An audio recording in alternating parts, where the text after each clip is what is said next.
Kisah Nabi Muhammad SAW, kelahiran Nabi terakhir. Abdul Muthalib adalah orang yang sangat terpandang dan mulia. Ia memiliki kewibawaan dan kehormatan yang mengagumkan.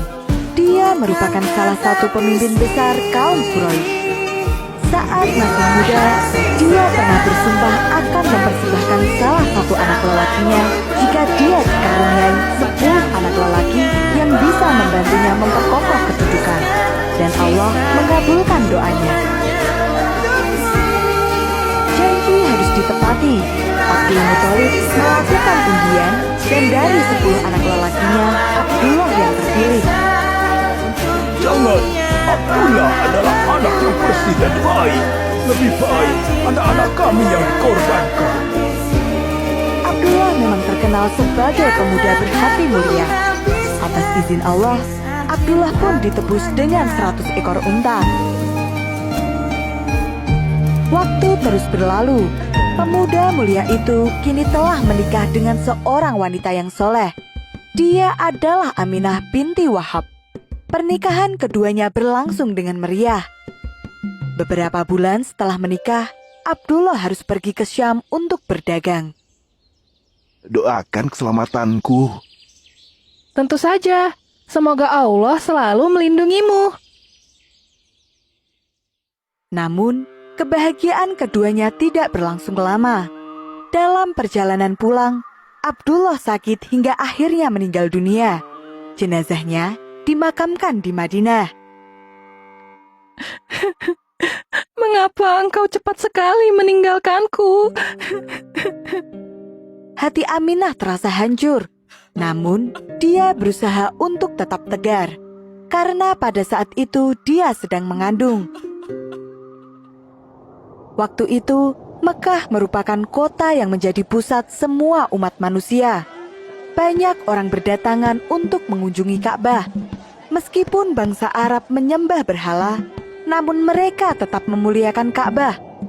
Dari generasi ke generasi, 4 pemimpin besar Quraisy mendapat tugas untuk menjaga kemuliaan Ka'bah. Salah satunya adalah Abdul Muthalib. Kebesaran Ka'bah membuat Raja Abraha merasa kesal. Dia adalah raja besar dari Yaman. Padahal aku sudah mendirikan bangunan yang lebih besar dan lebih mewah. Tapi, mengapa semua orang selalu saja pergi ke Ka'bah? Dia merasa terhina karena negaranya yang begitu besar tidak bisa mengalahkan Mekah yang hanya sebuah kota kecil. Setelah mengadakan rapat besar, akhirnya raja mengambil keputusan. Jika aku tidak bisa mengalahkan Ka'bah, maka aku harus menghancurkannya. Maka berkumpullah semua pasukan milik raja. Pasukan yang terkenal sangat kuat yaitu pasukan bergajah. Mari kita hancurkan. Teriak para prajurit di sepanjang jalan menuju ke kota Mekah. Berita tentang penyerbuan itu segera tersebar. Kaum Quraisy berusaha menghadang. Namun, mereka semuanya kalah. Mereka kemudian memutuskan untuk mengosongkan kota Mekah dan bersembunyi di tempat yang aman. Lalu, siapa yang akan melindungi Ka'bah? Ka'bah adalah rumah Allah. Tentu Allah yang akan melindunginya. Kita berdoa saja. Pasukan Raja Abraha telah sampai di pinggir kota Mekah. Jumlah mereka sangat banyak. Derap langkah para gajah itu serasa mengguncang tanah. Saat itulah Allah memperlihatkan mukjizatnya. Para gajah itu berhenti dan tidak mau melangkah maju. Mengapa semuanya berhenti? Baginda, para gajah tidak mau bergerak. Sesaat kemudian, langit berubah menjadi gelap, tertutup oleh gumpalan hitam yang semakin lama semakin membesar. Ah, apa itu? Api! Api jatuh dari langit! Tiba-tiba saja, teriakan terdengar dari segala penjuru. Gumpalan hitam itu ternyata pasukan burung ababil. Mereka diperintahkan oleh Allah untuk menjatuhkan batu-batu panas yang diambil dari neraka. Pasukan Raja Abraha pun kalah. Peristiwa penyerbuan Ka'bah oleh tentara bergajah milik Raja Abraha ini dikenal sebagai Tahun Gajah.